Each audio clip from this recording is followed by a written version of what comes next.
As you can see, this is the Opera House in Bonn.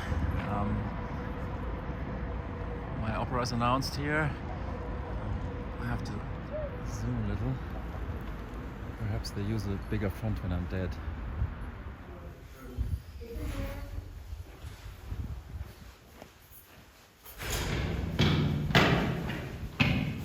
You have to keep distance from the opera entrance. Hallo. Hallo. Das Reinbeißen sah okay aus. Haben wir jetzt ja zum ersten Mal. Okay, this is taking a bit long. Let me just go through the opera very, very quickly. Okay, there are these two boys, Leon and Gerion, and they sit around in a zoo waiting for the family to catch up. Suddenly, a speaking lion appears, don't ask me why, to bring them into another world, the everlasting forest. There they are magically transformed into two shining knights, Iwein and Iwein. They decide to set out for adventure, fame, and possibly illegal parties in Downing Street. Iwein gets separated and finds himself in a glade where he encounters a man who speaks backwards, a bit like Keanu Reeves. The backward-speaking man also brings his buddies, a group of animals directly from the planet of the apes, and directs Iwein to adventure. On another glade, Iwein encounters a mysterious well. Birds appear and sing about Hartmann von der Aue, an obscure medieval author who actually wrote down the adventures of Iwein and Iwein, which eventually would become this opera. A very meta moment.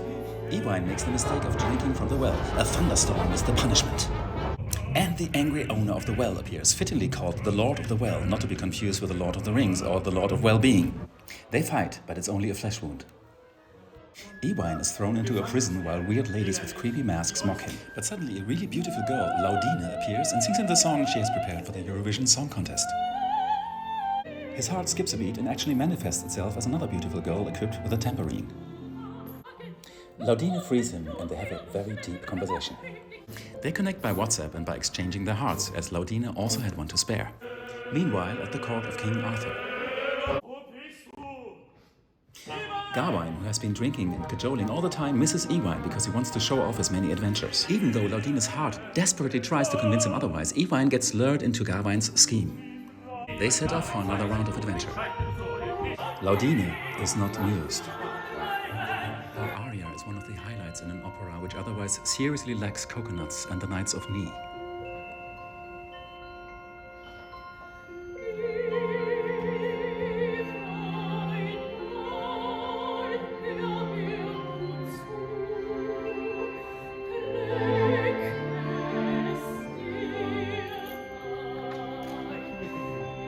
Basically, she tells Iwein to bugger off if he doesn't return in a year from adventuring. And adventuring he does.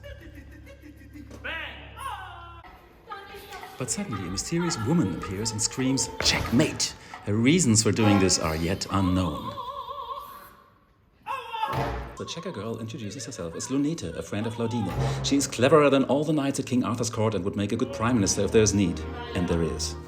She scolds Iwein, who becomes a bit crazy in the process. Then he falls asleep, like men usually do. Even the two cute hearts cannot wake him up because he is probably in the Matrix fighting Agent Smith. Fittingly enough, Keanu Reeves, aka the backwards-speaking man, appears and wakes him up to show his animals again. In another nightmare, Iwein hears creepy voices telling him to finally get his act together and move on. But then it is the chess girl, Lunete, who wakes him up. The first thing on his mind is a beautiful aria in which he tells the audience that he just dreamt.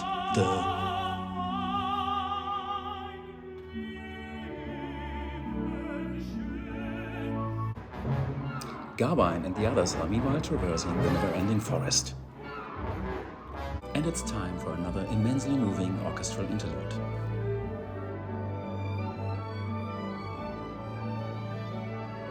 Suddenly, a freaking dragon appears. He's fighting a lion. There was a lion at the beginning, wasn't there?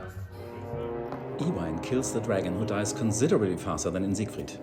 He befriends the lion. Together they form a dynamic duo, just like Batman and Robin. As the audience might not have understood this, it is explained again by Gawain and Lunete.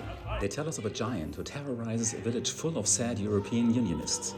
He looks like Shrek, but unfortunately we haven't paid the royalties. The lion attacks from the right, but Iwein, in a maneuver worthy of the greatest strategist in military history, attacks from the left, completely surprising Shrek, who keels over and dies. Suddenly, the villagers turn into women who cry their heart out, but there is no room on the stage anymore. No wonder they're crying. There's an evil dude who brandishes a whip.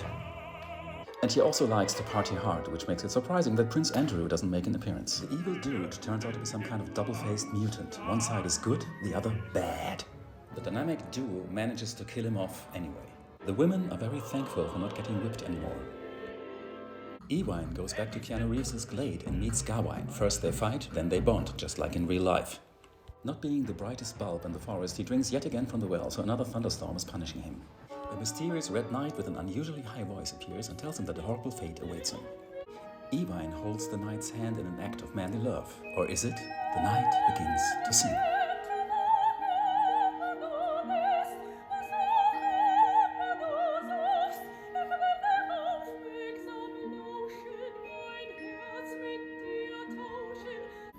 They exchange not only their email addresses, but also their hearts, because the night is Laudine. We proceed to the big finale of the opera. In short, Gawain leaves with the two hearts, Iwein gets Laudine, and everybody is happy. As Lunete makes out with a lion, we can assume that she is happy as well. In case we have forgotten about the zoo, here it is again. The end.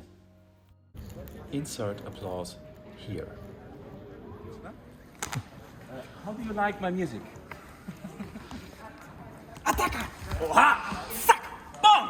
Bang! Claw! Bing! So! Boom! Kravum! Bang! Ah! Ha! Ha! Und da!